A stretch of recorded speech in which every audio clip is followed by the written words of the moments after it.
तो भारत ने अब बांग्लादेश के पांव में बेड़ियां पहनाना शुरू कर दिया है, क्योंकि बांग्लादेश के बदलते तेवर के इलाज करने के लिए अब यही सबसे आसान तरीका है।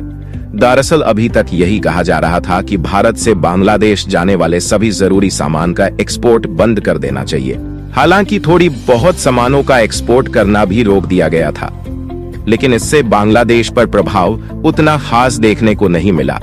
इसलिए अब जो कदम इंडियन एक्सपोर्टर की तरफ से उठाया गया है, उससे बांग्लादेश कहीं का नहीं रहने वाला है, क्योंकि हाल ही में ये खबर निकल कर आ रही है कि इंडियन एक्सपोर्टर द्वारा जरूरी सामान के शिपमेंट को एक बार के लिए रोक दिया गया था।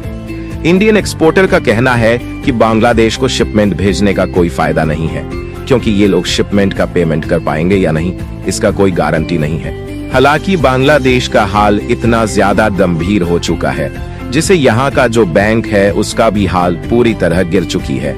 पूरी डेवलपमेंट क्या है इस वीडियो में समझेंगे, लेकिन आगे बढ़ने से पहले वीडियो को लाइक और चैनल को सब्सक्राइब कर लें। तो दोस्तों, हाल ही में भारत और बांग्लादेश के बीच जो परिस्थिति बिगड़ी है, इससे हमारा जो बांग्लादेश में एक्सपोर्ट है वो काफी ज्यादा डाउन हो गया है। वैसे तो दोनों देशों में परिस्थिति बिगड़ने के कारण भारत से बांग्लादेश जाने वाला सामान में बहुत कमी आई है, लेकिन हाल ही में federation of Indian export organisation से ये बात सामने आई है कि इसका रीजन ये है कि बांग्लादेश के तरफ से समय से पेमेंट का न मिलना है। वैसे बांग्लादेश कुछ महीनों तक पेमेंट नहीं भी करती तो भारत को कोई समस्या नहीं थी, लेकिन जिस तरह से बांग्लादेश ने अपना इरादा बदला है, इससे भारत भी बांग्लादेश पर एहसान नहीं करना चाहता। जब भी कोई सामान भारत के तरफ से भेजा जाता है तो इंपोर्टर के द्वारा सम्मान के बदले में लेटर ऑफ क्रेडिट इशू किया जाता है।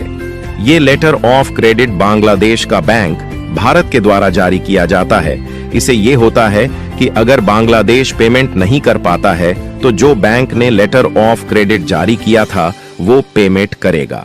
यही कारण है कि भारत के एक्सपोर्टर को सुरक्षा महसूस होती है। अब भारत के जो एक्सपोर्टर है, जिनके द्वारा एक्सपोर्ट बांग्लादेश में किया जाता है, उन्हें खुद लगाने लगा है कि अब बांग्लादेश के तरफ से लेटर ऑफ क्रेडिट नहीं दिया जाएगा।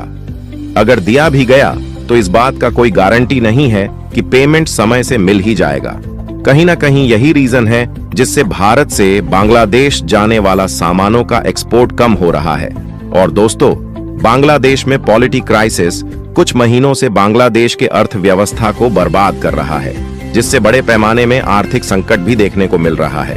और ये खबर आप देखिए, ये खबर पिछले हफ्ते का है, जिसमें साफ साफ बताया जा रहा है कि जो बांग्लादेश के जाने माने रेटिंग मूडीज है, उसने बांग्लादेश के 6 बैंकों को डाउनग्रेड कर दिया गया है और निगेटिव रेटिंग भी कर दिया गया है, जिसमें city bank Dutch, Bangla bank या ईस्टर बैंक जैसी बांग्लादेश की जानी मानी बैंकें शामिल हैं। आप खुद सोच कर देखिए, जिस देश के 6 बड़े बैंक खुद फाइनेंशियल प्रॉब्लम से जूझ रहे हैं, अगर वो लेटर ऑफ क्रेडिट इश्यू जारी करते हैं तो इसका कोई गारंटी नहीं है कि वो पेमेंट करें।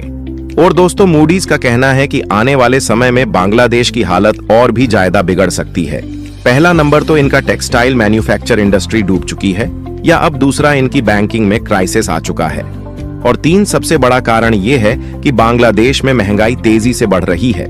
जिस तरह से महंगाई बढ़ रही है, इससे बांग्लादेश के गवर्नर का कहना है कि आने वाले जनवरी के महीने में ये महंगाई और बढ़ जाएगी। ये सब मुख्य कारण है कि इंडियन एक्सपोर्टर अब बांग्लादेश में कोई सामान नहीं भेजना चाहते। फिलहाल आप लोग को इंडियन एक्सपोर्टर द्वारा शिपमेंट को रोकने पर क्या कहना है, वो आप